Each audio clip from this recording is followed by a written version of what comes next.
Muito bem, senhoras e senhores, começando mais um Loucos por Automobilismo, edição número 229 do nosso podcast favorito de velocidade, hoje para falar das principais categorias aí do automobilismo, né? Fórmula 1, GP do Azerbaijão e a Fórmula Indy em Elkhart Lake, Road America.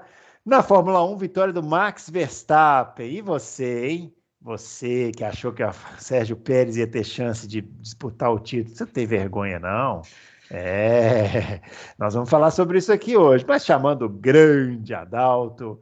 Adalto, você que acompanha esse esporte há tantos anos, já viu tantas coisas acontecerem. Há quantos anos você não vê um motor indo pelos ares assim? Eu me senti nos anos 80. Fumaçando daquele jeito, né? Pô, não é fácil, não. Grande Bruno Aleixo, grande Fábio Campos e grande Confraria. O Leclerc, o Binotto parece que não tá nem aí. Isso que é o pior, né, meu? Esquisito, né? Nossa, esquisitíssimo. Mas eu vou te falar, viu? A Ferrari complicou, né? Complicou bem. Deu uma complicadinha assim. Deu uma complicadinha assim. Eu acho que não dá para jogar toalha ainda, mas que deu uma complicadinha deu. Ficou difícil. Muito bem. Chamando também o Fábio Campos, ele que é um dos que acreditou aí na lenda Sérgio Pérez, vai disputar o título. Espero que ele esteja arrependido dos seus comentários. Eu, por exemplo, sabia desde o começo. Já cheguei aqui e falei, não vai disputar nada, vocês estão errados, vocês não entendem nada. Mas os dois ficaram aqui falando. Vamos ver o que ele tem para falar. E aí, senhor Fábio Campos? Calúnias para começar o programa. Nós estamos sendo tão elogiados. A gente fala dos haters aqui, vamos falar da galera do bem, né? Que elogia. 90 e tantos % dos nossos ouvintes que gostam, que elogiam. Tem os que criticam numa boa, que a gente gosta também. Então hoje, vamos começar em alto astral, vamos começar sem calúnia. Eu não falei que o Pérez brigaria pelo título, eu disse que o Rosberg me surpreendeu e que o Pérez também poderia, justamente por não acreditar. Mas eu também não acho que Azerbaijão seja o fim sepulcral de Sérgio Pérez na Fórmula 1. Ele não aguenta o Verstappen. Acho que isso é uma tendência natural. Mas, eu já falei aqui 200 vezes, pilotos mais lentos que se mantêm ali podem chegar no final, de acordo com as reviravoltas de um ano maluco, de motores que quebram, de carros novos, de entendimento de equipamentos, de Covid que pode aparecer, tomara que não. Ele pode chegar e brigar pelo título, mas não é o que eu acredito. A discussão sempre foi, né, Bruno Aleixo? Não fazer ordem de equipe justamente para deixar o jogo ser jogado. E tem gente que confunde com vocês acreditam no Pérez. Não é questão de acreditar no Pérez. É questão de deixar eles fighting, né? Mas não, é no fighting. É no fighting. Pérez. Bruno, não faz frio lá em Belo Horizonte? Não, Fábio, de camiseta? Belo Horizonte faz uma semana de frio. Faz muito frio, eu tô com 3 aqui, entendeu? Tô lacrado aqui, com um manto aqui sobre a janela, então tá frio aqui. Aqui tá o gelo. Belo Horizonte tem 2 estações, não sei se você sabe, mas o Fábio sabe, né? Que é o verão seco e o verão úmido. Então, tem essas 2 estações, você pode escolher. Sendo que predomina o verão seco. É melhor para verão seco. É verdade. Muito bem, pessoal. Os nossos twitters estão aparecendo aqui, ó, o meu @BrunoAleixo80, o do Adalto, @AdaltoRace, e o do Fábio, @CampusFB. Não se esqueça de se inscrever no nosso canal, de dar o joinha nos nossos vídeos, compartilhar os conteúdos, para que a gente possa fazer mais e mais conteúdos, para que o Adalto possa fazer os seus vídeos. Aliás, viu, Adalto, eu assisti os seus vídeos esse fim de semana, como sempre faço. E eu quero dizer que o senhor... Estou muito decepcionado, porque o senhor, no vídeo de sábado, o senhor se mostrou um hater do Latifi. É um absurdo, né? Claramente, o senhor só fez isso porque ele está assim com o Stroll, e o senhor resolveu mandar a imparcialidade para o buraco, né? Então, eu achei muito feio da sua parte falar que o Latifi, quando não classifica em último, já fica feliz. Que absurdo. Mas não é, pô? Esse é um absurdo. Nossa Senhora. Muito bem. Falando agora da parte alta da tabela, né? Igual os comentaristas de futebol. Agora vamos falar da parte alta da tabela. Vitória do Max Verstappen, abrindo vantagem no campeonato, começa a se distanciar. Uma vitória tranquila, né? Com mais de, 20 segundos aí na frente do Sérgio Pérez. Uma corrida em que ele nem precisou forçar muito, né? E aí, Adalto? E essa Red Bull aí? É legal porque o Max Verstappen, a equipe pede para ele andar mais devagar e ele não consegue, né? Ele fala, vocês não acham que vai esfriar o pneu? Então, não consegue. Tem muito piloto que não consegue, porque perde a concentração, né? Ainda mais numa pista de rua, se o cara perder a concentração, bate na hora. Uhum. Então, eu até falei no vídeo domingo, até entendo ele não conseguir andar tão devagar. Mas a equipe ficou implorando para ele devagar, né? Então, mesmo assim, ele abriu 20 segundos do Pérez. E a Red Bull está muito bem, porque eles começaram o ano com aquele problema, né? De quebrar muito o motor, quebrar a componente do motor. Arrumaram isso, conseguiram arrumar. Eu acho, não é informação, mas é opinião. Eu acho que eles tiraram um pouquinho de potência, não muita. Tiraram alguma coisa, entendeu? Uhum. Porque é a maneira mais rápida que tem para você arrumar uma OP essa, você tirar um pouquinho de potência dela. Né? Então, eu acho que eles tiraram um pouquinho, talvez uns 20 cavalos, e parou, viu que parou, né? Parou tanto neles quanto na AlphaTauri, parou. Não quebram mais, né? Não quebram Pelo mais. menos por enquanto. E quando a gente chegar na Ferrari, acho que eu vou falar o oposto do que eu tô falando. O oposto, né? E aí, Fábio Campos, e essa vitória do Max Verstappen lá em Baku? A vitória que era para ter vindo no ano passado veio esse ano, né? Que no ano passado ficou lá com o pneu furado no finalzinho, esse ano não teve problema de pneu. Bruno, me chamou mais atenção como que até apurei aqui algumas coisas sobre o Sérgio Pérez. Na hora que, se você quiser aqui, eu até coloco aqui umas análises da corrida dele, porque foi quem mais me chamou a atenção, né? O Verstappen, apesar de ter largado atrás, né, o que é uma coisa rara, né? Largar atrás do Pérez 2 finais de semana seguidos, e o Pérez não conseguiu executar aquilo que a gente falou, né? Que seria uma grande, digamos assim, um grande sinal para o mundo, que é ganhar 2 corridas seguidas. E aí reside nesse tipo de detalhe, que não é tão detalhe assim, né? A capacidade dos pilotos de brigar pelo título mundial, né?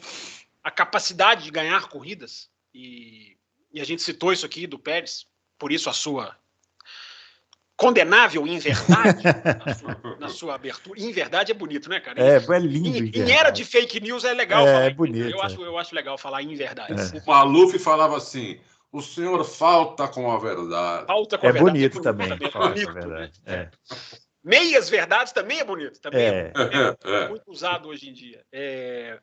Mas o Bruno Aleixo me chamou a atenção como o Pérez assim, destruiu muito a corrida dele nas primeiras voltas. Impressionante que o Pérez fugiu da característica dele de preservar os pneus, comeu os pneus nas primeiras voltas. Tem até aqui os tempos que ele foi abrindo para o Leclerc no comecinho, assim que ele ganhou a posição, evidentemente na largada, né? Todo mundo se lembra, tá até aqui, ó. 1.3 já na primeira volta, já é uma distância bem considerável, passou para 1.8, depois 2.1.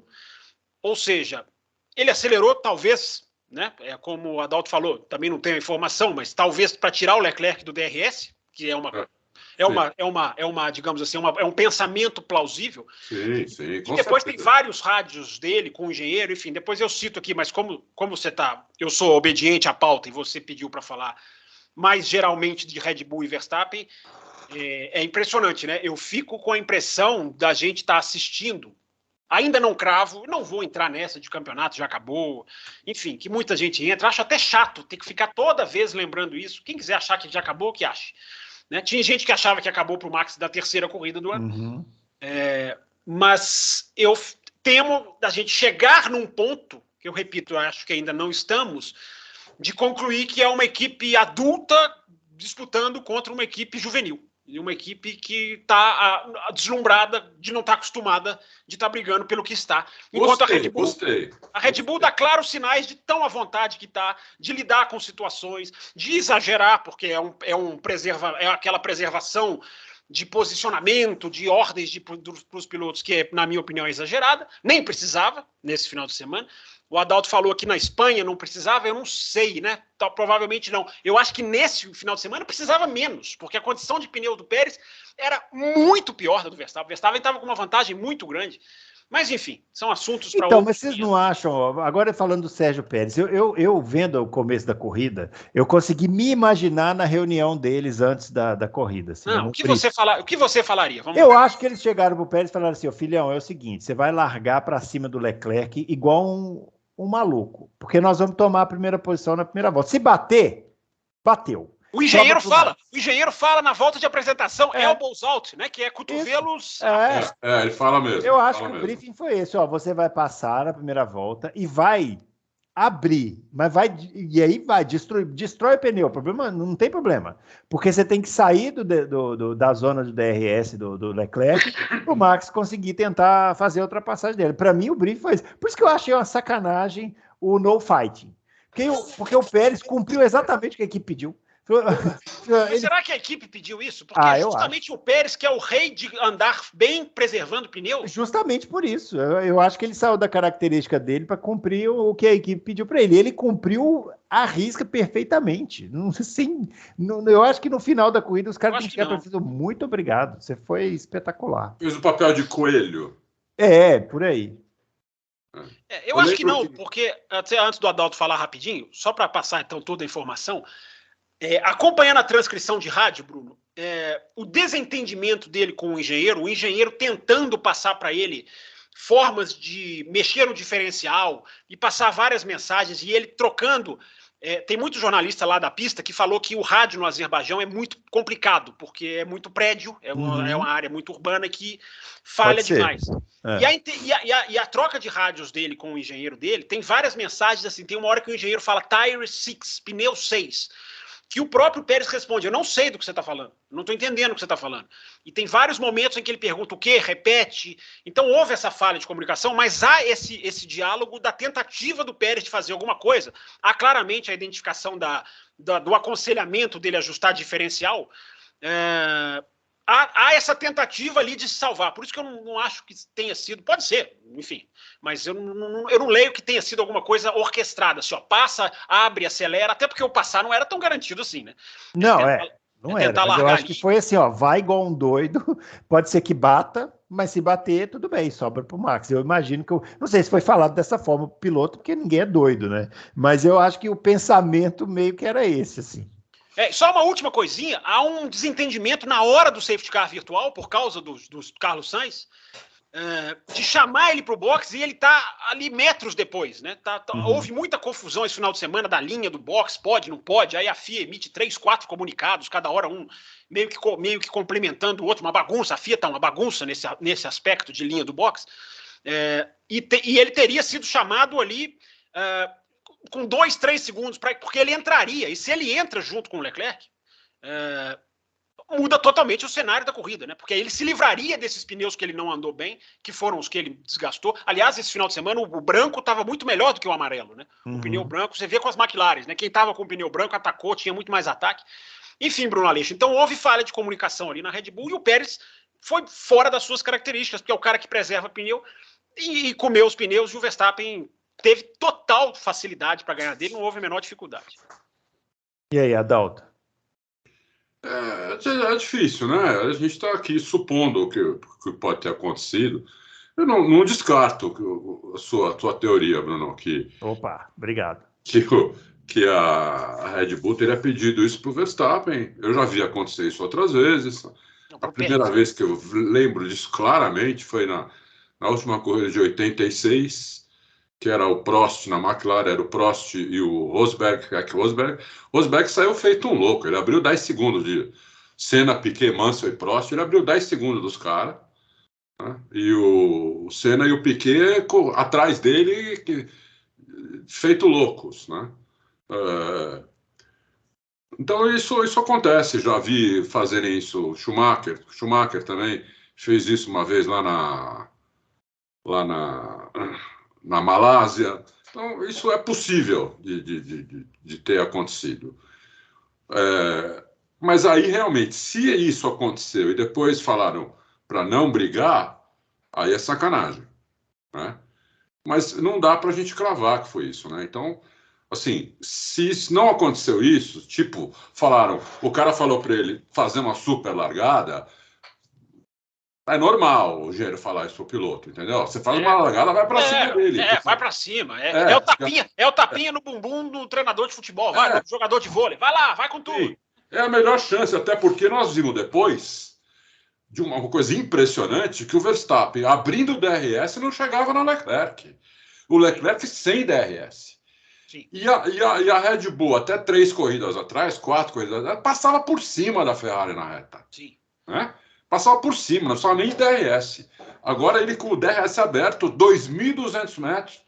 O Leclerc com o DRS fechado, ele aberto e não chegava. Não pôs nem uma vez do lado para passar. Mas a Ferrari começou a andar com a Ferrari trocou da sexta, do primeiro treino de sexta para o segundo, não sei se você viu, trocou para a asa menor, né? A asa mais trimmed, né? Como eles chamam os jornalistas a fio, né? Foi, mas mesmo com essa asa, o carro estava muito bom no miolo. Tanto é que na classificação o Leclerc meteu 4 décimos nos caras. O Leclerc em classificação tá virando um fenômeno, né? Tá virando uma coisa absurda, né?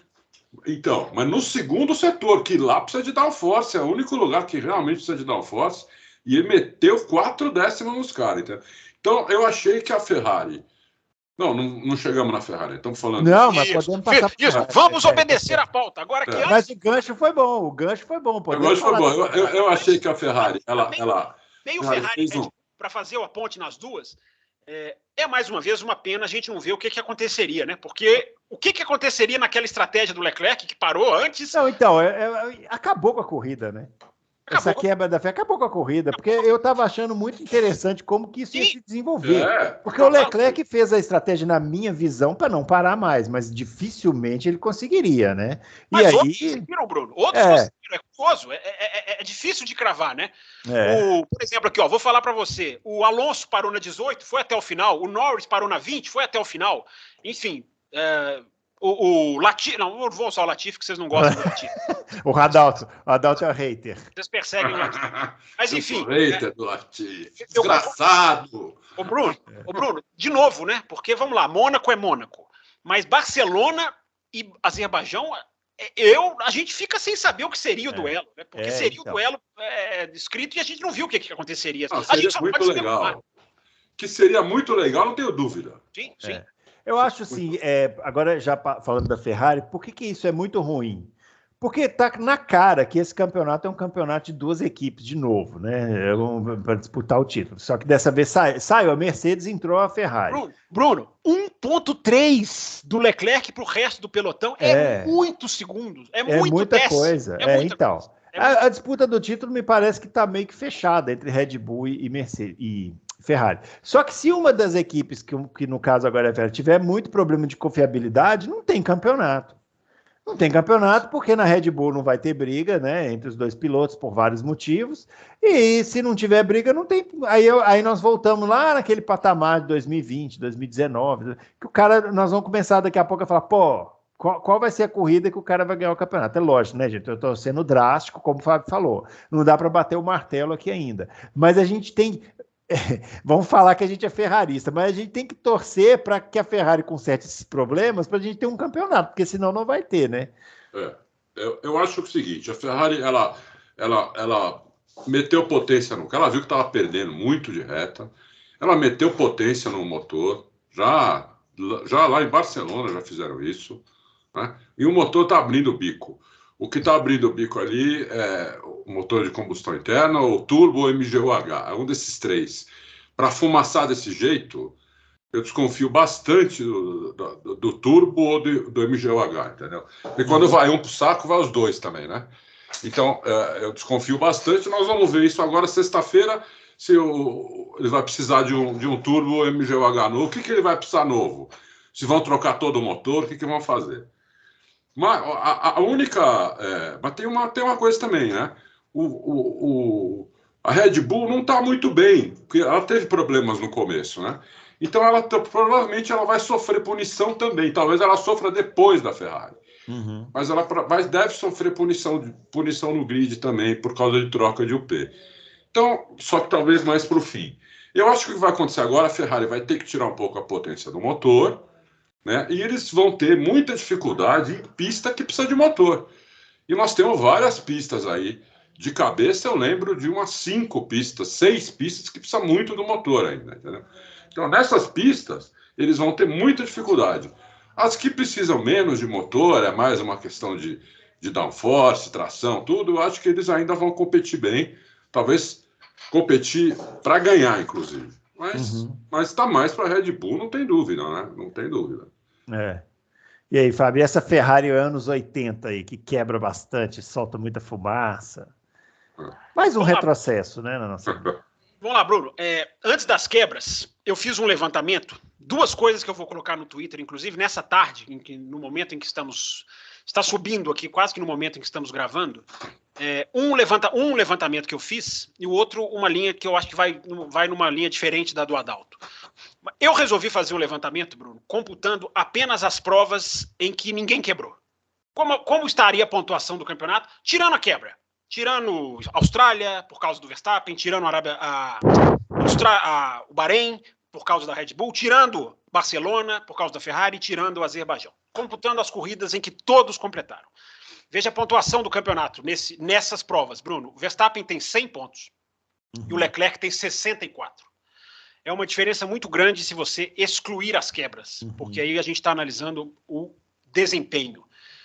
Entre o Leclerc e o Verstappen, senhor Bruno Aleixo, entra o Sérgio Pérez, que tem 73 pontos, se você considerar as corridas sem quebras. Então, mesmo se você não considerar as quebras do Leclerc, o Pérez está à frente dele, que é um grande sinal, ia falar sinal de fumaça, mas seria crueldade. Mas é um grande sinal de alerta para a Ferrari, porque além dessa questão que nós vamos entrar, o Adalto já começou a falar, das quebras, que para mim são mais preocupantes para frente do que para trás. Claro que para trás são 50 pontos do Leclerc, mas o Verstappen também perdeu 50 pontos, se a gente olhar na frieza dos números. A preocupação é para frente, é o que vem agora. Porque 100 a 64, sem quebra, é uma pontuação bem... Não é nenhum tipo de goleada, não, mas é uma pontuação bem assintosa. E com o Pérez ali, à frente ainda. 100, 73, 64. É a pontuação com as duas Red Bull na frente. O Leclerc perde até para o Pérez nas provas em circunstâncias normais. Então isso é um sinal de alerta para a Ferrari. A questão das quebras, Bruno, vamos lá. Vamos entrar nessa questão das quebras. Repito, muito chão pela frente. Leclerc até outro dia tinha 46 pontos de vantagem sobre o Verstappen. Ah, Fábio, mas eu acho que é mais difícil a Ferrari virar para cima da Red Bull do que a Red Bull virar para cima da Ferrari, por tudo aquilo que eu falei, né? Parece uma equipe adulta lidando com uma situação que já conhece e uma equipe que ainda parece estar deslumbrada com aonde chegou. Mas mesmo assim, são 2/3 do campeonato, né, Bruno? Agora, não dá para você brigar pelo título sendo o carro com menos voltas completadas. Isso eu coloquei no Twitter na segunda-feira. A Ferrari é o time com menos voltas completadas. Isso não dá. Não dá para você brigar pelo título dessa maneira. Simplesmente não há como. Por mais que eu tenha feito aqui a pontuação, tirando quebra, já é preocupante. A McLaren de 2005 é a prova, né, disso daí, né? É o grande prova, né? O super carro que não completava as provas. Carro que quebra não adianta. E é curioso, vejam vocês, como a eficiência da Mercedes não se perdeu, né? A Mercedes só não completou todas as provas do campeonato, porque o Hamilton tomou uma volta em Imola. Só. Tirando isso, no frigir dos ovos, ela completou, digamos, tecnicamente. É o carro que tem todas as voltas completadas. A gente já falou isso aqui. A gente não vê a Mercedes encostando do lado da pista, nem na sexta-feira, hora nenhuma. Então, a eficiência Mercedes, só esse parênteses, chama a atenção. A Mercedes pode não encostar, mas os pilotos vão encostar rapidinho. Daqui a pouco a gente fala sobre isso. Vamos falar disso. Porra, meu! Vocês viram o vídeo? Vamos falar disso. Vocês vão quebrar, vocês já querem quebrar. É uma anarquia esse programa, né? Se deixar, eles quebram tudo. Deus me livre aquele vídeo. Só pra gente... Que coisa assustadora. Só antes da gente entrar na questão do porpoising, o Leclerc tem, depois das 3 primeiras corridas, onde ele tinha uns 46 pontos, ele tem uma média de perda de 16 pontos, essa é a BBC que fez, essa não fui eu não. Ele tem uma média de perda de 16 pontos para o Verstappen por corrida. É muito ponto. Independente de quebra, de não quebra, de Mônaco, de estratégia. 16 pontos. Então, Bruno... Então, uma virada de 80 pontos. Assim. Exatamente. O total a virada de 80, né? A virada de 80 pontos. É inacreditável. É impressionante a mudança de percepção sobre a Ferrari, né? Lembram da percepção que a gente tinha sobre a Ferrari depois do Bahrein? Super carro. Super equipe. Aproveitaram as férias. Tão certinho. Olha como a percepção hoje é completamente diferente, né? Eu não, hein? Eu não. Tá certo. Não achou que era super carro. Não é que eu achei que era super carro, mas a minha sensação a Ferrari fez a obrigação dela, que era usar 2021 para se acertar. A princípio, não, porque o motor, ao que tudo indica, foi além do limite, tá? Além do limite.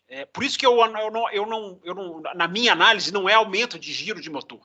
Até porque, pelo levantamento que eu fiz, que eu vou publicar lá no Twitter, a Ferrari já estava na sexta-feira dando entrevistas, o Binotto já estava falando do problema de motor que a equipe tem e da preocupação dele. Isso antes do final de semana, digamos, deslanchar.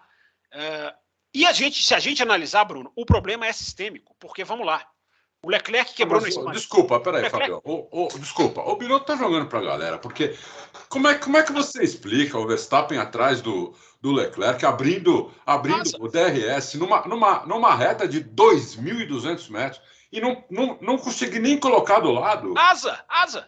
Não mas se fosse asa, o Leclerc não ia andar nada no miolo. Mas o carro é bom. O Ocon não andavam nada no miolo, só andavam na reta. Sim, mas a Alpine foi o extremo. A Alpine era o mais rápido de reta. A Alpine era o mais rápido, era um foguete na reta. Se você vê o gráfico da Fórmula 1... Aí você vê o motor lançando. Não.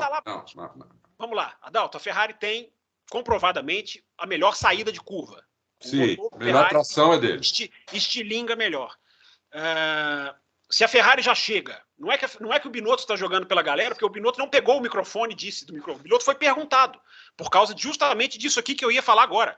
O Leclerc quebrou na Espanha, a Haas e Alfa Romeo somam 3 problemas de motor em Mônaco, no final de semana inteiro, são 3 problemas de motor. A Haas veio até a quebrar esse final de semana. Há um problema que, na minha concepção, vem no segundo lote de motores Ferrari, porque a Ferrari começou a estrear esse segundo lote justamente em Barcelona. É coincidência? Para mim, difícil que seja. Há alguma questão nesse segundo lote que os caras não conseguem resolver para o Canadá, por exemplo. Aí entra, Bruno, a minha análise de que é preocupante mais para frente do que para trás. Aí eu concordo com o Adalto, porque agora eles têm 2 questões. Ou eles tiram potência do motor, e isso é um suicídio em termos de campeonato. Se a Red Bull pode fazer isso, talvez, não sei, a Ferrari acho que não pode, pela deficiência no final de reta que ela possui. Já há muitos jornalistas dizendo até que o turbo da Ferrari é menor. Tem menos peso, ocupa menos espaço, ajuda nos quilos do carro, ajuda na reaceleração, mas vai pagar a conta lá no final da reta. É algo que tem se falado bastante nos bastidores da Fórmula 1. Mas, enfim, tirar a potência do motor, porque aí são 2 coisas, Bruno. Ou tira a potência do motor, que é um suicídio, ou você começa a antecipar a aposentadoria do motor. E aí você vai pagar a conta com mais motores lá no final do ano. Exatamente. Então, por isso são esses 2 caminhos. São esses 2 caminhos. Não, problema de potência... Potência versus confiabilidade, não tem problema de potência. Assim, a gente não sabe se é o MGU-K, se é o MGU-H, enfim. Agora, eu não acho que eles aumentariam a potência no risco que eles estão correndo. Então, mas aí que tá. Eu acho que o Binotto é uma teoria que para mim não aplica, entendeu? O Binotto hoje é um cara que compra pronto, porque antes ele era engenheiro da equipe, né? Ele era de motor. Engenheiro, espetacular. E virou chefe de equipe, ele é um péssimo chefe de equipe. E ele compra pronto. Então os caras vendem o motor e falam para ele, não, nós arrumamos, não vai ter problema. Ele fica ressabiado, alguém mete o microfone lá na boca dele, fala, não, ainda a gente tem alguns problemas, não sei o quê. Mas se ele estivesse falando a verdade mesmo, o Leclerc tinha até tomado do Verstappen, na hora que o Verstappen abre a asa, com 2 quilômetros de reta, entendeu? E não toma, nem chegou, nem pôs do lado, nada. Não chegou, não pôs do lado. Andando muito. E no miolo, o Leclerc até abrindo um pouco. Sim. Até abrindo um pouco. Então, quer dizer, eu não compro essas. Pode até ser, eu posso até estar errado. Vamos lá, deixa eu dar aqui os meus argumentos. Eu compro, porque ele foi perguntado, porque já vi esse problema. Já há matérias, inclusive, de sexta-feira, de sites ingleses, analisando o problema de motor da Ferrari. Então, não acho que os caras vão aumentar a potência aí. A gente teve uma situação no Baku que é muito curiosa. Por que o DRS não foi tão efetivo? Porque todos os relatos de quem estava lá, o Karun Chandok falou isso, todo mundo, vários jornalistas, o vento estava vento de cauda na reta principal. Se você analisar, você teve muito mais ultrapassagem lá na reta oposta do que na reta principal. Porque o vento de cauda na reta principal é automaticamente o vento de frente na reta oposta, que lá é oposta geometricamente oposta. É a da curva 2 à curva 3. Literalmente oposta. A Fórmula 1 colocou hoje o vídeo das melhores ultrapassagens do final de semana. As 4 que a Fórmula 1 elenca são lá na reta oposta. Então teve isso também. Então, que na reta oposta também, né? É a segunda zona de DRS. Sim. Geralmente a gente costuma ter bastante ultrapassagem quando você tem uma zona seguida da outra na segunda zona de DRS. Também tem isso. Mas ali não são zonas emendadas, né? Você tem a curva 1 e depois você faz até a curva 2 e aí você abre e dá 2 para 3, né? Então eu acho que tudo isso se soma e, enfim, nós estamos aqui falando de teorias, nós estamos aqui tentando colocar aqui a nossa visão. Eu só acho, Bruno Aleixo, para a gente terminar essa questão, que os motores estão quebrando demais, até para os clientes, é o que a gente falou da Red Bull lá no começo do ano, né? A AlphaTauri quebrava toda hora, como vocês disseram, né? Eu fui até apurar a questão do Zul, que quebrou também, mas aí não é culpa do motor Ferrari, isso até a própria Alfa Romeo disse que é questão de refrigeração, que eles não fizeram direito, então essa sai, essa não entra na conta. Mas, Bruno Aleixo, agora é essa questão, porque não é fácil de se resolver, mesmo que a FIA libere você mexer no motor para ajustar a confiabilidade, Bruno Aleixo. Você não faz isso de um final de semana para outro. Você tem que trocar o lote dos motores. Você não pega o motor que você já está usando e vai lá mexer. Vem no próximo. Então, Bruno, a situação da Ferrari agora é o que fazer. Vai ter que diminuir o giro do motor? Eu acho que vai ficar dificílimo se tiverem que fazer isso. Vai ficar mais difícil ainda. Vamos falar da Mercedes agora, a popular bola de basquete sobre rodas, né? Que, eu quero, agora fica todo mundo assim se congratulando, né? Eu falei isso, agora eu vou me congratular, porque eu falei aqui, eu fui o único jornalista no mundo que falou, no mundo todo, no planeta, que falei assim, eu falei, vocês estão aí falando purpose, é um problema técnico, os caras vão ter que se adaptar, e eu falei assim, vão se adaptar, mas vai dar problema na saúde dos pilotos. Até convoquei aqui o nosso médico ouvinte, doutor Papaléguas. Doutor Papaléguas, faça uma explicação, parará. Ele fez lá uma explicação. Você não disse parará. isso. Você disse que eles precisariam de dentistas. E eu falei, não é dentista. Precisaria de dentista, precisaria de quiropraxista e precisaria de oculista, que vai dar descolamento de retina. Até agora, o primeiro já veio, que foi o problema na coluna, porque o Hamilton talvez nem corra no Canadá, né? Vai correr. Claro que vai correr. Não, vai correr. Agora, aqui tá bravo, tá Nossa, muito bravo o negócio. Pelo amor de Deus. Quase todos os carros, inclusive, não é só na Mercedes, é que na Mercedes é pior, né? Na Mercedes Aquele vídeo on-board é inacreditável. Né? Ele quase perde o carro 2 vezes, ia bater de frente no muro ali.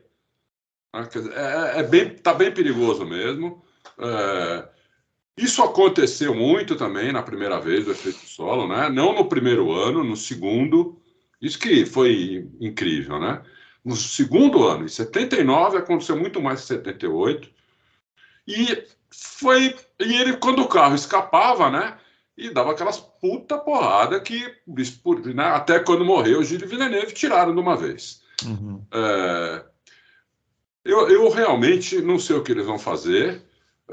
A Mercedes eu acho que está arriscando demais. Então, o Russell falou firme esse fim de semana, né? Olha, não vai dar, vai acontecer alguma coisa bem grave em pouco tempo, e ele tem razão. Ele tem razão. Eu achei que talvez ele estivesse exagerando um pouco, mas quando eu vi o vídeo, eu vi que ele tinha razão. Porque a gente sempre tende a achar que os pilotos exageram, fazem um teatro, alguma coisa, né?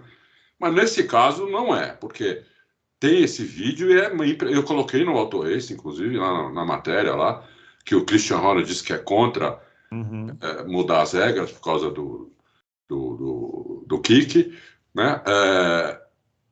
É um erro, em primeiro lugar, eu acho um erro da Mercedes isso, né? Porque ela fez um projeto, um conceito que já passou agora 8 corridas e o negócio não melhora. Tudo bem, a pista é mais propícia, porque tem uma área muito grande de aceleração e o asfalto é ondulado, é pista de rua. Mas não melhora, parece que piora. Né? Parece que piora. E ainda fazendo experimentos. O Hamilton falou que estava com uma suspensão diferente para ver se melhorava, e piorou. Né? Então, quer dizer, eu acho que, em primeiro lugar, a culpa é da Mercedes. Em segundo lugar, você tem outros pilotos reclamando, né? O Sainz reclamou bastante, o Sainz da Ferrari, que está aí disputando o título. É que a Ferrari quica muito também. Né? Quica pra cacete. O próprio Gasly falou que eles têm que fazer alguma coisa para a gente não precisar ficar usando bengala aos 30 anos de idade. Exatamente. Né?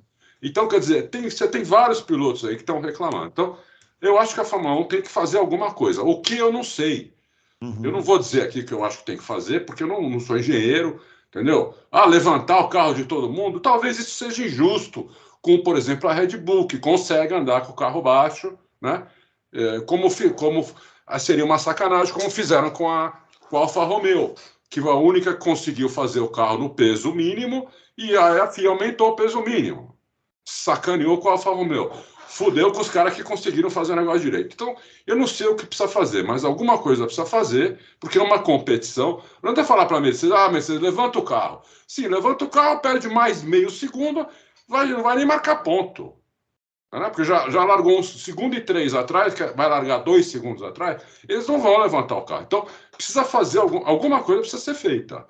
Entendeu? Eles têm que se juntar lá, eles são os melhores engenheiros do mundo, se junta lá, o cara o Seidel da McLaren falou que que a McLaren também não sofre tanto esse problema, mas ele falou, não, nós temos que ver isso, que isso é uma competição, tem que ser um negócio, tem que ser bom para todos, é um esporte, entendeu?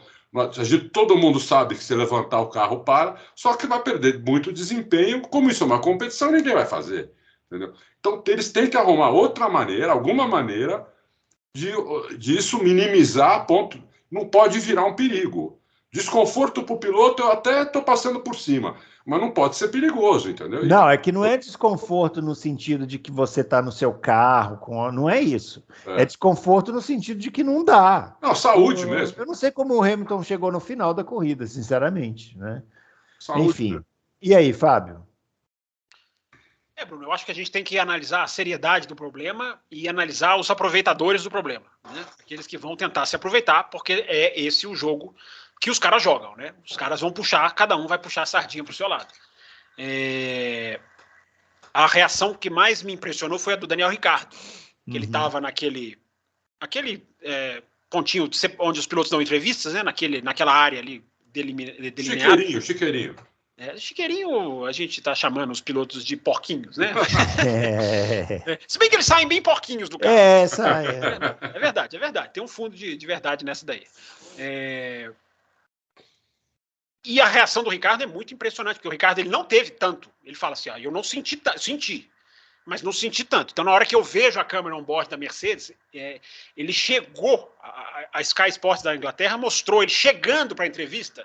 E ele já chega para a entrevista, a entrevista não começou, mas ele se aproxima do microfone para a repórter da Sky falando assim, nossa, esses caras devem estar sofrendo, se referindo aos caras da Mercedes. Então o problema é sério, claro que o problema é sério,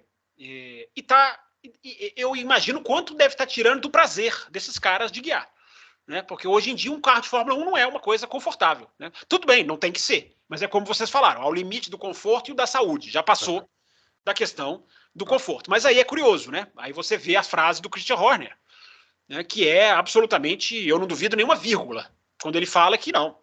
Tivesse eu o problema do porpoise, eu estaria instruindo os meus pilotos a fazer barulho no rádio, a chiar, a sair do carro fazendo cena. Não estou dizendo que o Hamilton está fazendo cena, não é isso, mas acho que o Toto Wolff exagera quando essa questão de não vai correr no Canadá. Ele está tentando jogar para o lado dele, porque é só isso que esses caras fazem.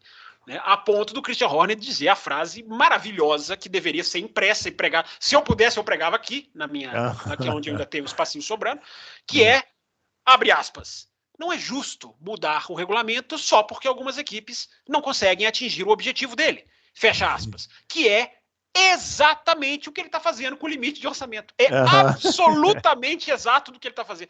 Assim, é aquilo que eu falo, né? Ele fez com o peso mínimo. Com o peso mínimo. Se Fórmula 1 fosse campeonato de caráter, não largava. Não teria carro para largar. Não teria grid para largar. Mas não é. Né? Não é campeonato de caráter, é campeonato, para nossa alegria, de corrida de carro. Porque o mau caratismo é gigante. Como é que o cara pode falar uma frase dessa, que é correta, sendo que ele está jogando justamente... Vermelho, né? É justamente o que ele está fazendo com o limite de orçamento. Mas estamos falando aqui do porpoise. Bruno, o que eu acho que pode ser a solução?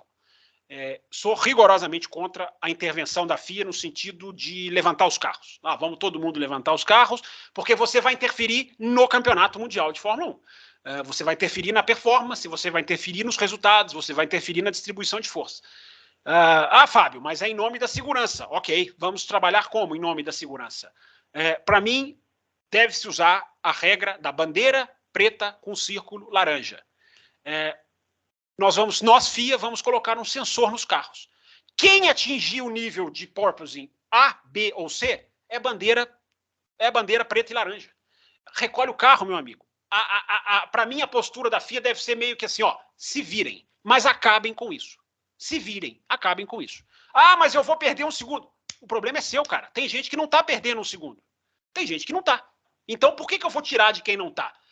Alguma intervenção tem que existir porque é segurança. Eu concordo com vocês. É segurança, é saúde. Agora, o modo dessa intervenção tem que ser muito bem feito para não se transformar numa vantagem política que alguns vão tentar levar. E sempre tentam. Posso falar a mesma coisa com outras palavras.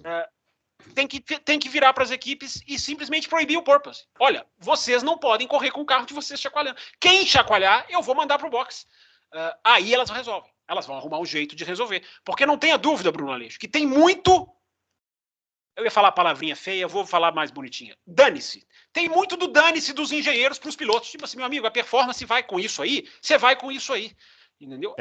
Isso com certeza tem. Tem jornalistas, alguns até da Sky Sports, alguns da imprensa escrita, que dizem que os pilotos pediram anonimato, mas que viraram para a FIA e falaram: não escute as equipes, escute a gente. Para os pilotos chegarem e falar isso, como isso, mais de um jornalista citou esse fato, eu tendo a acreditar que ele é verdade, acredito que ele é verdade, eu acho que dá bem a medida da situação, Bruno. É assim, se a gente tem performance, meu amigo, você se vira aí. Mas eu acho que o se vira aí passou do ponto. Eu acho que o se vira aí chegou num momento em que a FIA tem que intervir, mas intervir certo. Intervir em quem tem. Porque, vamos lá, Azerbaijão, praticamente todo mundo teve, de fato teve. Mas tem outras pistas que outros não têm. Eles vão ter que pagar pela questão de outros. Eu tenho um grande pé atrás em achar que isso tem que ser simplesmente levanta o carro, porque vai mudar muita coisa e quem fez o trabalho não merece. Essa solução de colocar um sensor ali, você vai tirar a Mercedes e a Ferrari das próximas corridas. Não sei se a frequência da Ferrari chega no mesmo nível, porque se você colocar um sensor, você pode estabelecer a frequência, porque o porpoise é medida em frequência, né? Frequência e os caras têm os números. A FIA pode colocar o limite de frequência. Você pode balançar, mas você tem que ter um certo limite. Você não pode tocar no chão, ou você pode tocar no chão com um certo número de vezes. Não eles devem ter uma medida lá. Eles têm a capacidade tecnológica para fazer. Eu acho que, pelo meu achismo, pelo que eu assisto de câmera on-board, que é uma enormidade, eu acho o seguinte: a Ferrari e a Mercedes, aqui a Mercedes começa a ter essa frequência alta em mais baixa velocidade que a Ferrari, né? Ela começa antes, então as duas, né, quando entram na reta, vamos dar números aqui redondos, 200 metros depois a Mercedes começa a quicar, a Ferrari é 500 metros depois, mas quando começa a quicar, quica igual a Mercedes, entendeu? No pico do kick da Ferrari, tá igual ao da Mercedes. É que ela demora mais, ela é próxima já da freada, né? Não no Azerbaijão. No Azerbaijão também eu vi o Leclerc e o Sainz fazendo ao começo da zona de aceleração, quando tem aqueles muros, também estavam quicando e batendo no chão. Na câmera on-board você vê isso. Então já estava bem antes também, né? É que o Hamilton... É impressionante, né? Ele saía da curva, ele punha duas marchas e já começava a quicar o carro. Impressionante como estava quicando, né? Lá vem o Rubinho. O Rubinho chegando. Não, mas pode terminar, não. Pode terminar. Não, é isso. Eu acho que a diferença é que a Ferrari ela demora mais para quicar. Então você vê menos o carro deles quicando, que eles demoram mais. Mas quando eles quicam, também bate no chão. O carro vai dando porrada no chão, assoalho. Você ouve pela câmera on-board, cabeça do piloto assim. Né? Nossa, então me dá uma agonia horrorosa. A câmera on-board, eu tiro o chapéu para a qualidade da câmera on-board. Isso. Porque se não é o capacete, você não sabe que está tremendo. Impressionante a capacidade estabilizadora da câmera, né? É impressionante mesmo. Porque você só consegue medir pelo capacete. Não, se fosse pegar aquelas anos 80, quebrava. Quebrava a câmera. Não tinha como, a gente não ia conseguir ver. E a gente ia passar mal de ver aquele negócio. Mas o Rubinho vai demonstrar o que para nós hoje? Grande Rubinho. Eu gostei do Lavei o Rubinho. Esse Rubinho, viu? Esse Rubinho, o Adalto deve lamentar toda vez que vê ele chegando aqui. Bruno, muita gente dizendo, o Paul de Resta puxou essa fila, que a diferença entre o porpoising e o bouncing, né? Que é o efeito solo, que faz aquela questão do carro fazer assim, e o que estaria, ou seja, o carro que está tendo porpoise está fazendo assim, chacoalhando. O que estaria acontecendo com a Mercedes, se você vê os replays em câmera lenta das freadas, é isso aqui. É um tipo de chacoalhar diferente, que pela imagem eu tendo a concordar, pelo menos nisso, com o Paul de Resta, que eu classifico esse final de semana como o maior defensor de ordens de equipe que eu já vi na minha vida na história da Fórmula 1. Mas enfim, nisso eu discordo dele, mas nessa questão... Por quê, Bruno? A Mercedes endureceu muito a suspensão, nós já falamos isso aqui, acho que foi o Adalto, enfim. A Mercedes endureceu muito a suspensão para curar o porpoise. Então, com a suspensão mais dura, isso aqui, esse tipo de chacoalhada, está machucando mais os pilotos do que o sobe e desce. Que ele é muito teórico, mas se você analisar os replays das freadas na curva 1, por exemplo, a Sky Sports colocou muito em câmera lenta a curva 2. Eles faziam na curva 2, que eles vão entrar para a reta oposta. E você vê que o balançar da Mercedes, aí ele é mais assim, mais lateral, é diferente dos outros carros. Eles colocaram essa questão comparativa. Então, Bruno, deixa eu estacionar o Rubinho aqui no lugar que ele não caia no chão. Então, Bruno, essa questão da Mercedes pode estar sendo também um agravante. O fato de ter endurecido tanto a suspensão, e Mônaco também corrobora esse pensamento, porque Mônaco eles quicaram muito, e Mônaco você não tem a velocidade de reta. E olha o tanto que eles quicaram em Mônaco. Então, essa questão da suspensão endurecida pode estar piorando muito essa questão da Mercedes, pode estar fazendo com que a Mercedes tenha um bouncing, que é o que dizem, né? Bate no chão, é diferente do porpoise, que seria o apelido, é um apelido, o efeito aerodinâmico daquele negócio, do estolar, enfim, que a gente já colocou aqui. Então, Bruno, são essas questões todas que têm que ser tratadas, que têm que ser analisadas. Eu acho que Montreal, eu não sei, para mim, eu tô até com saudade de Montreal, quanto tempo que a gente não vê Montreal. Agora, para mim, a grande chance de acontecer muito em Montreal. Sim. Em Adalto, porque é muita reta e não é um terreno lisinho, não é uma pista lisinha. Não é lisinha, tem áreas que não tem área de escape, entendeu? E tem curva de alta ali. Por exemplo, ali onde bateu o Kubica. Tá brincando, ali os caras estão quase 300 já. Sim. Entendeu? O carro quicando ali. Não, a chicane final é rápida, ela não é lenta, né? Ela é teoricamente rápida. É rápida. Tem o Muro dos Campeões ali, vamos ver quem é que vai bater, né? Eu já sei quem vai bater, mas eu não vou falar, vocês vão ficar bravos comigo. Mas eu já sei. Quem é que bateu 2 vezes na mesma volta esse final de semana, hein? Quase que na mesma volta, né? O ídolo. Não, tô sacaneando o ídolo. Eu já cheguei a essa conclusão. Vai estar sacaneando o próprio. Coitado, é uma perseguição. Deixa eu falar uma coisa para vocês. Vocês sabem que eu sou defensor da qualidade no grid, que eu discuto aqui, eu sou chato. Há enorme possibilidade do Latifi dar lugar para o Piastri.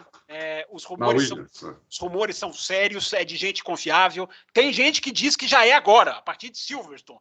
Eu não sei se é a partir de Silverstone, mas eu já dou como garantida 2023. Então, Bruno Aleixo, veremos um piloto paigante saindo para entrar um piloto performante, como diria o outro. Que bom, né? Que bom.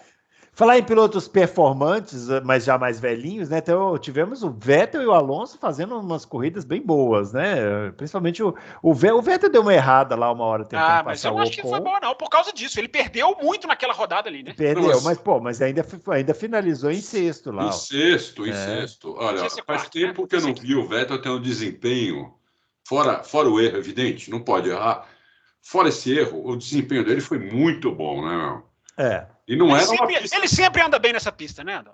É verdade, ano passado ele foi bem nessa pista também. Mas ele teve um desempenho muito... Fazia tempo que eu não via ele tendo um desempenho tão bom assim, com um carro que a gente sabe que não é nada demais, né? Nada demais, né? Não, é ruim, né? Não é que é nada demais. Então, o carro é ruim. É um carro ruim. Então, isso que me impressiona, porque o carro é ruim, né? Tudo bem, deu uma melhoradinha com essa cópia aí paraguaia da Red Bull, Mas é uma melhoradinha pequena, nada demais também. Talvez eles tenham ganhado uns 2, 3 décimos, que você está 1,5 segundos atrás, 2, 3 décimos não faz nada, né? Mas foi uma belíssima corrida. E o Alonso, né? A Alpine tirou totalmente o downforce do carro. Impressionante. A sexta-feira é impressionante. E aí matou mais o Ocon que o Alonso macaco velho. Deixou a frente totalmente solta, virava o volante um dia antes Adalto, uma pergunta para você. O que explica, na sua opinião, o Ocon ter uma estabilidade de emprego, quase que como se tivesse um pai dentro da equipe, e o Alonso ainda não ter contrato? E o Alonso, ele enfia tempo final de semana atrás de final de semana no Ocon. Qual que é a sua análise disso? Eu não sei, francamente. Eu ia falar que porque o Ocon é francês seria lugar comum, né? Não, acho que não sei. Acho que não também. É muito nacionalismo para manter o piloto até 2024, né? Eu não sei realmente. Nada explica para mim eles terem feito esse contrato a longo prazo. Eu consigo entender também. Eu queria falar uma coisinha. Eu sou um defensor do Ocon. Eu e Adalto já travamos discussões aqui, comparando o Ocon com outros pilotos, eu defendendo o Ocon naquela questão contra o Ricciardo, mas não há o que justifique. Não dá para brigar com fatos. O Ocon deu muito trabalho pro pessoal esse final de semana para passar ele por causa dessa questão do carro tá com pouca asa, né? Deixa eu falar uma coisinha sobre isso aqui. Vocês viram... Você vai ser o único no mundo. Eu tenho certeza que você vai falar uma coisa que nenhum no mundo falou. Vai. Não, rapidinho. Hoje foi anunciado que a Bandeirantes renovou o seu contrato, né, para transmitir a Fórmula 1 até 2025. Beleza. Acho justo. Eles estão fazendo um bom trabalho e tal. Mas tem algumas coisinhas que a gente precisa falar, né? Claro. Esse negócio da ausência de pressão aerodinâmica da Alpine. Não precisa nem de... O Adalto falou isso no vídeo dele de sexta-feira, mas nem precisava ver o vídeo do Adalto. Todo mundo viu, qualquer um que tiver o mínimo de conhecimento. É só ver os speed traps. A Renault 347 e os outros 330. Era uma coisa legal. absurda. Aí chega na corrida, os caras da Alpine... Ninguém consegue passar os caras da Alpine. Sabe que horas que a equipe de transmissão da corrida deu essa informação de que a Alpine estava com a menos asa? Faltando 2 voltas para acabar a corrida. Que o Felipe Giafone deu essa informação como se fosse um detalhe. Inclusive, a Alpine é a que menos tem impressão aerodinâmica. Pomba! Isso foi a coisa mais importante da corrida. É um detalhe importante.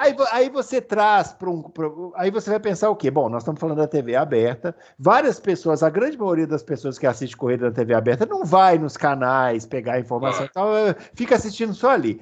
Aí é que o cara deveriam vir no Auto Racing, né? Deveriam. Mas Boa, Fabião! Como não? Aí é que o cara forma a percepção errada e rasa de que, o Hamilton acabou. Isso! Por quê? O Alonso é um super piloto! Porque o Hamilton ficou 6, 7, 8, 9, 10 voltas para passar o Ocon, passou na marra. O cara fala, o Hamilton demora 15 voltas para passar uma Alpine, tá acabado. Não é. Existe uma explicação técnica para isso. Exato. Não é uma explicação técnica complexa que você pode falar assim, não dá para falar isso em TV aberta porque o cara não vai entender. Vai entender. Claro que falem! Dê informação. Então, é isso. Aí é que hoje em dia tem as pessoas estão pegando muito no pé do narrador porque ele faz gracinha. O problema não é esse. O problema é falta informação técnica. É simples de resolver. E os caras sabem. O Felipe Giafone sabia, tinha informação. Por que não falou desde o início? Olha, na primeira vez que mostrou alguém com dificuldade em passar a Alpine, devia ter falado. Os caras estão com dificuldade de passar a Alpine. Por quê? Porque a Alpine foi o mais agressivo no acerto lá. Não precisa entrar em muito detalhe, mas não. Você está certíssimo. Você sabe quando vão falar que eu estou defendendo a imprensa inglesa? Eu acabei de citar o Paul de Resta como defensor de jogo de equipe, que é algo que eu jamais vou ser. Então, acabei de fazer a crítica. Agora, você sabe quando que a TV inglesa informou que a asa da Renault era a mais curta de todas?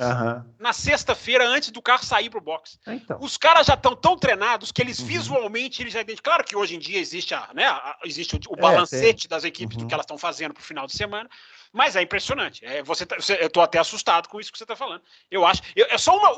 Um parênteses nessa questão. Eu não entendo da transmissão nacional, vocês entendem. Eu sou contra subestimar a capacidade intelectual do fã.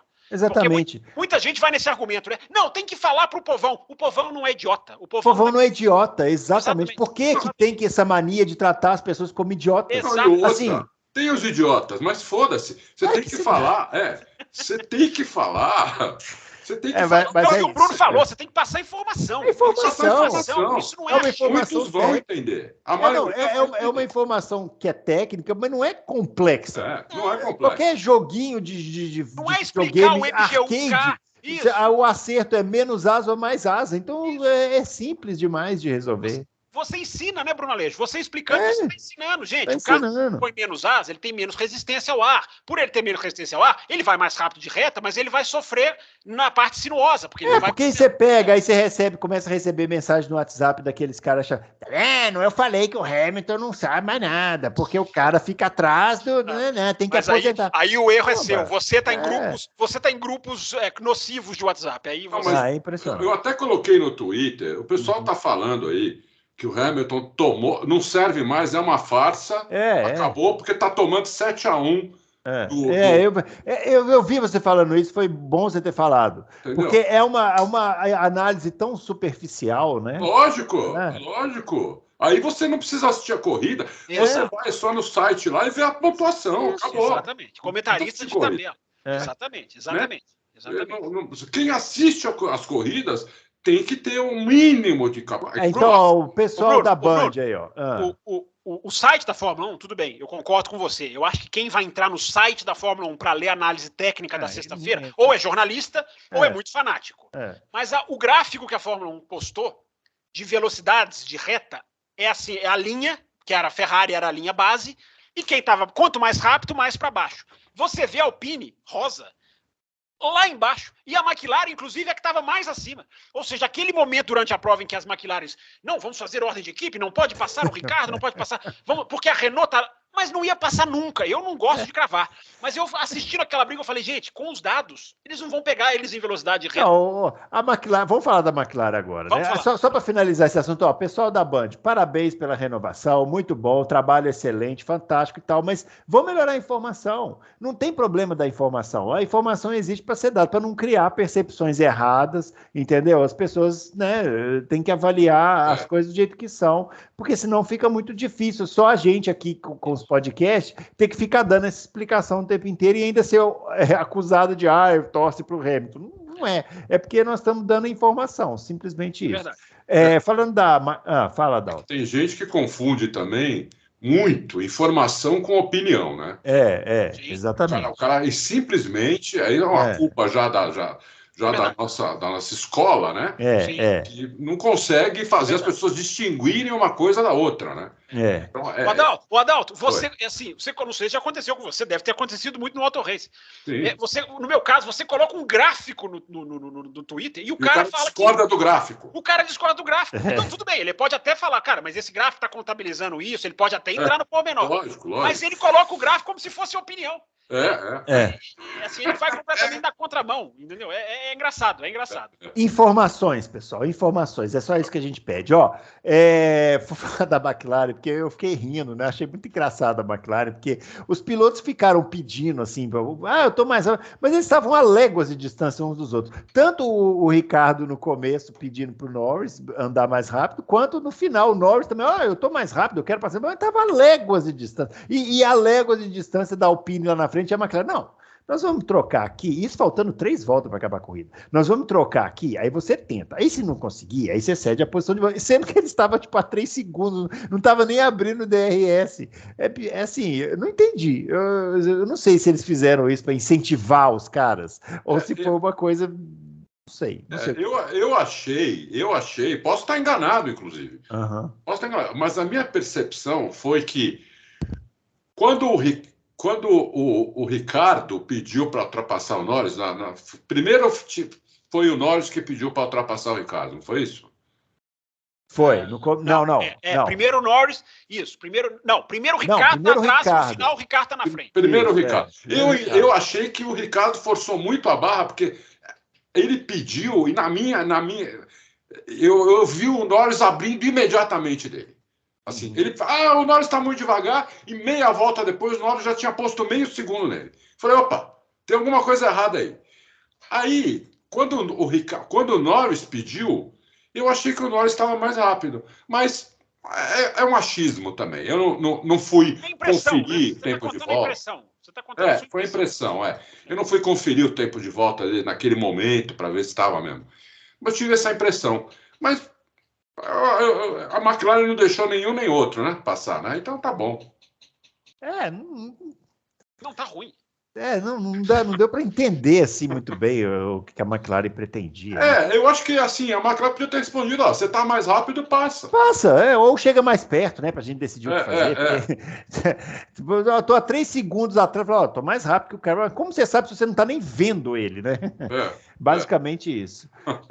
E aí, Fábio, pra gente finalizar, McLaren, pra gente já caminhar pro final aqui. Bom, Bruno, assim, independente do que quem estava melhor, quem estava mais rápido. Eu acho que esse grande prêmio foi uma clareza evidente de como as ordens atrapalham a Fórmula 1. A gente teve 2 momentos que poderiam salvar a prova, que na minha opinião foi bem abaixo do que poderia ser. Foi mesmo. Muito por causa da quebra da Ferrari, claro, tirou muito da graça da que a gente teria ali competitiva. Mas que outras 2 brigas a gente podia ter? Embora a da Red Bull, eu acho que dificilmente renderia mais do que alguns segundos. A McLaren e a Red Bull. As trocas internas, mas não pode. Não é mais permitido, né, Bruno? A Fórmula 1, quando trouxe as megacorporações, fanática por elas que sempre foi, trouxe o pensamento de megacorporação. Os caras não entram na pista para competir. A razão, vocês estão tentando descobrir a razão da McLaren ter feito isso? Para mim não existe razão. Eles fazem porque é um modo de operar deles. Não existe briga interna. Qualquer chance a gente tem que intervir. A gente tem que manipular, porque a maximização do resultado é o principal de tudo. Mas, Fábio, ali não muda o resultado para a equipe, né? Quem passar outro. Por isso que poderiam deixar. Eu acho que a distância da Renault, da Alpine, era tão grande que deixa brigar, cara. Vocês estão ali em 7º, 8º.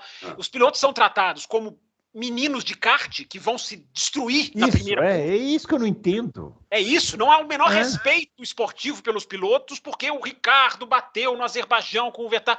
Gente, em 2010, o Weber e o Vettel se tiraram da corrida na Turquia e a Red Bull foi campeã.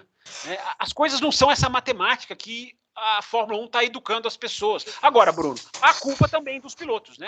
Os pilotos atuais são peões de xadrez. Porque eles pedem, né? Eles pedem, eles acatam, eles perguntam, eles são... Eu usei essa expressão ontem. Eles são esportivamente acéfalos. Eles não têm o raciocínio esportivo. Eles são totalmente manipulados dos boxes. Eles não têm consciência de que eles são as estrelas do espetáculo, não o engenheiro. Não o cara então, mas aí voltamos àquela questão que a gente já falou aqui. Vamos tirar o rádio? Vamos acabar com o rádio? Acabando com o rádio, acaba esse problema. Tem que mudar muita coisa para acabar com o rádio. Tem problema, mudem. Mas mudemos, sim. Mudemos, sim. Se tirar o rádio, o piloto não consegue movimentar o carro. Bom, faça um carro que o piloto consiga movimentar sozinho. Ponto final, acabou. Bruno, falar nisso, 2 coisas que eu vi esse final de semana, eu confesso que não sabia. Uma é de que o piloto tem um sinal sonoro na orelha para mudar de marcha. Que eu acho absurdo. Não sabia. Há um rádio do Hamilton na sexta-feira, ou no sábado de manhã, na UFP3, não me lembro, em que ele fala, diminui o som desse apito para mim. É um apito, ele fala a palavra em inglês. E aí o pessoal da Sky Sports começou a discutir, o pô de resto, tá lá, enfim. E eles citaram que você não só tem um anúncio sonoro do DRS, que esse você até compreende, porque o piloto tem que saber que ele pode... Ainda mais agora com o porpoise, né? Que o cara não vai conseguir ver a luz, né? Você ter um sinal sonoro para indicar mudança de marcha, eu acho demais. Eu acho tirar o feeling do piloto. E a outra coisa, essa eu vi na câmera on-board Na câmera on-board, não. Na câmera do capacete, porque é a diferença da câmera on-board, bonitinha, estabilizadinha aqui, e essas câmeras do capacete que são maravilhosas, né? Uma do Leclerc, que você acha que começou um terremoto no Azerbaijão, que todos os prédios vão cair, tamanha é a sacudida. Mas tem uma na câmera, no olho ali do Norris, que o Karun Chandhok até pausa depois, e que fica ali indicando a temperatura dos 4 pneus. Eu que me surpreendi várias vezes com o piloto falando, né? Poxa, meus pneus traseiros estão tão quente. Não, o meu dianteiro esquerdo tá frio. E eu pensando, poxa, que sensibilidade tem esse cara? Sensibilidade, coisa nenhuma. As temperaturinhas ficam no volante ali dos 4 pneus. Nem esse feeling o cara precisa ter. Aí você vai só justificando mais ainda porque o do rádio. Porque se o cara tem condição de ter todas as informações disponíveis, por que aquele engenheiro enchendo o saco o tempo inteiro? Não, essa de trocar de marcha... É impressionante. O pneu até entendo que o piloto, como é que, né? Não, mas aí tudo pode achar um monte de coisa. O pneu tá desgastado. Mas, Adalto, você é um cara do automobilismo antigo. Cadê o sentimento no corpo? Cadê o escorregar? Cadê o cara que lê o pneu ali? Né? Antigamente não tinha nada disso. Tudo bem, você pode até colocar um sinal ali, olha, seu pneu tá acabando, tudo bem, você pode até dar uma questão dela. Agora, fica ali 77, a outra 78. Você vê, os 4, assim, posicionados no volante, assim, eu acho... Essa de trocar a marcha é inacreditável. Eu não sabia, eu fiquei impressionado. Puta que vai ser foda. Então, Bruno Aleixo, enfim, só para terminar, a McLaren, eu quando comecei nos podcasts, em 2011, 12, depois da nossa era do rádio, né, Bruno Aleixo? Eu me lembro muito bem de eu pegar o microfone e dizer, ordem de equipe, a McLaren não tem disso. Naquela época, 2011, 2012, não tinha disso. Né? Hamilton e Button trocando posição na Turquia em 2010, na Turquia em 2011. Hamilton e Button bateram no Canadá naquela corrida de 4 horas de 2011 e nem por isso foram proibidos de brigar, nem por isso foram punidos. Aquela é a ex-McLaren. Infelizmente, a McLaren de hoje, vão me xingar, e eu não estou nem aí, virou uma equipe qualquer, uma equipe mediana, uma equipe que não se destaca mais, a não ser pela sua história, pelo seu nome, porque é mais do mesmo, é mais uma que opera. Tinha tudo para falar, não, jogo de equipe aqui não, nós somos equipe de corrida. Vamos usar? Vamos, mas vamos usar estrategicamente, vamos usar numa hora sim, numa hora assado. Não. Usam como todas as outras, que não tem planejamento central, como eu gosto de lembrar do Capitão Nascimento, que fala no filme Tropa de Elite 2. O sistema não tem planejamento central. O jogo de equipe não tem planejamento central. Ele entra em ação na hora que tem qualquer possibilidade de um piloto estar perto do outro. Essa é a Fórmula 1. Achei que você ia usar outra frase do Capitão Nascimento sobre o sistema. O sistema é F, parceiro. F3 pontinhos. É verdade. Posso usar. O jogo de equipe é F3 pontinhos. Embora tenha quem goste, tenha quem adore. Eu não. Bom, agora Canadá, né? Vamos ver se já é esse fim de semana, né? O Canadá. Sim. Vamos ver como é que vai ser, né? Tudo ou nada. Olha, não tendo um acidente forte já tá bom. E não quebrando, né? É ruim quando quebra. Principalmente Red Bull e Ferrari, quando quebra, a corrida fica que é isso, né, que a gente falou, né? Se uma sair, entre Red Bull e Ferrari, se uma sair da disputa por problemas mecânicos, não tem campeonato. Agora, Bruno Aleixo, é impressionante, né? Olha os números, né? Tudo isso que nós estamos falando, não tem campeonato, concordo. 1.3, eu repito, no qualifying do Leclerc para o quinto colocado, que era o Russell. Adalto, eu acho que 1.3 você não tira nem de um ano para o outro, se você analisar o pé da letra. Tudo bem que pode terminar o ano não sendo 1.3, mas é diferença de anos, não é de meses. Agora, que coisa, né? O Leclerc está a 17 pontos do Russell. É impressionante. Não, o Russell está muito bem, né? Ele tá... Só uma coisa aqui. 17, Bruno Aleixo, 17, o Leclerc está mais perto do Russell do que do Verstappen. É impressionante. É impressionante. A Fórmula 1 começou esse ano 2,5 segundos, quase 3 segundos mais lenta que o ano passado. Agora, em Baku, 1/10. O Leclerc foi 1/10 mais lento do que foi ano. Chegou no tempo do ano passado. Então, mas é aquilo, né? Nunca subestime a Fórmula 1, né?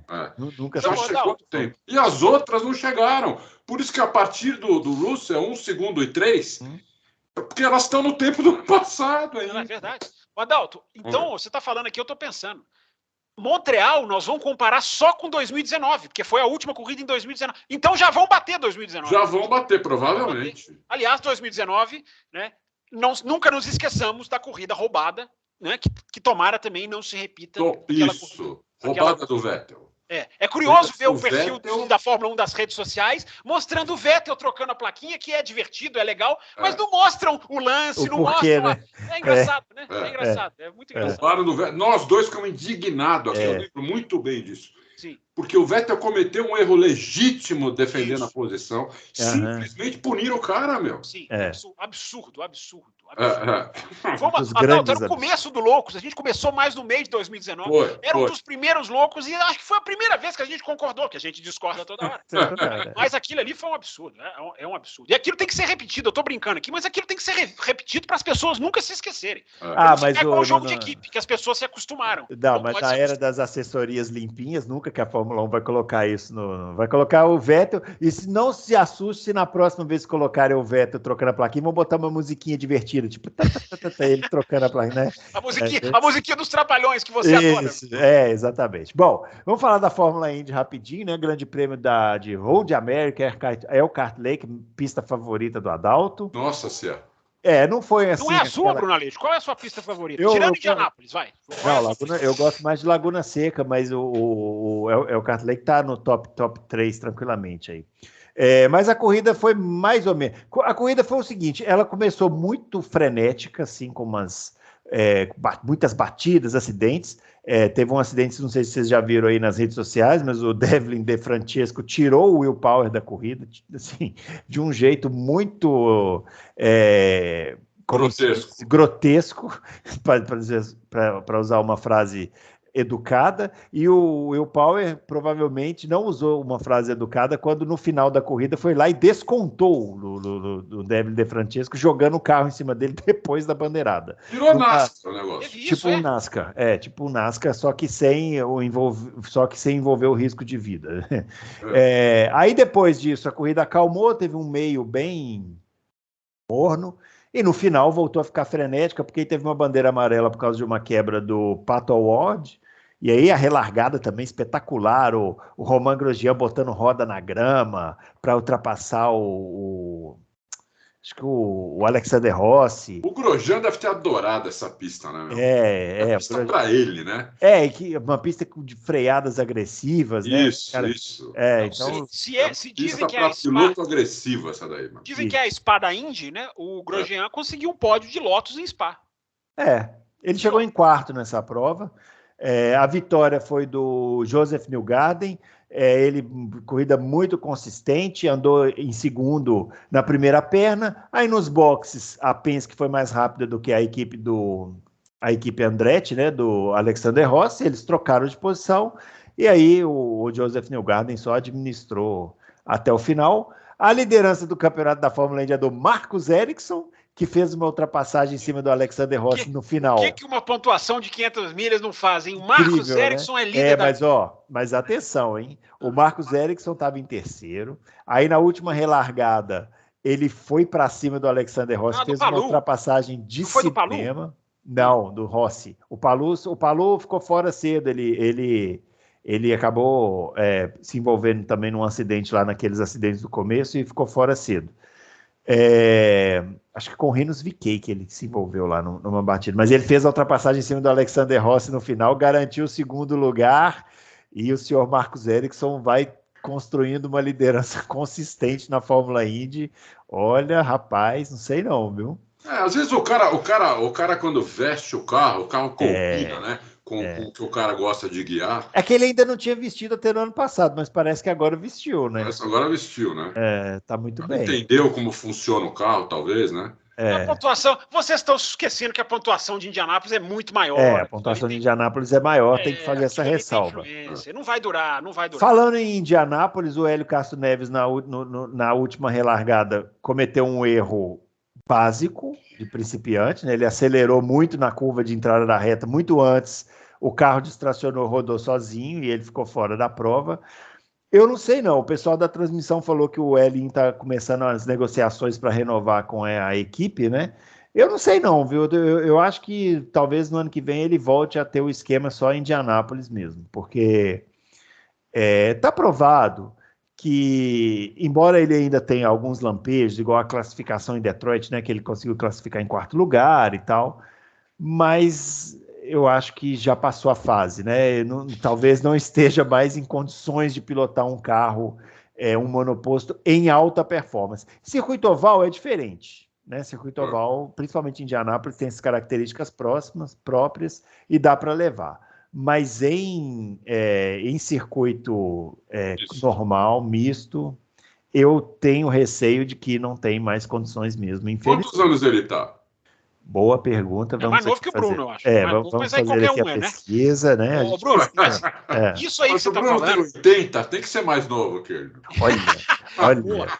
Olha isso que aí que você miserável. está falando... 47 aninhos, 47 primavera. 47, eu vou te falar. Eu falei isso aí do Elinho. Eu falei isso aí do Elinho 3, 4 anos atrás, quando o Café com Velocidade cobria a Fórmula Indy semanalmente. Não é piloto, nunca foi um piloto bom de campeonato, nunca foi. É um mestre em Indianápolis. O Hélio Castro Neves tem uma característica que poucas pessoas sabem, é o seguinte, ele nunca foi campeão de monoposto. Em nenhuma categoria, de nada. Gente, atenção, não estou dizendo que ele seja um piloto horrível, não. Mas em termos de resultado... de campeonato, não entrega. Não entrega. Era muito rápido, passou na Índia a vida inteira na Penske, que é um fato relevante, né? Ficar numa equipe como a Penske a sua carreira quase toda, porque ruim não é, né? Mas não entrega como campeonato, né? Que é diferente de Indianápolis. Indianápolis, Bruno. Indianápolis deveria ter uma regra que ele tem um lugar cativo em alguma equipe até os 70 anos. Porque, claro que eu estou exagerando, mas é porque ali é terreno dele. Mas ali é outro jogo, é o que eu falei do Marcos Ericsson. Ali é outro jogo, completamente outro jogo. Então, enfim. E é um jogo que ele joga maravilhosamente bem. Agora, né? se o Marcos Ericsson for campeão da Indy, eu não volto. Eu nem volto. Eu não volto no programa seguinte.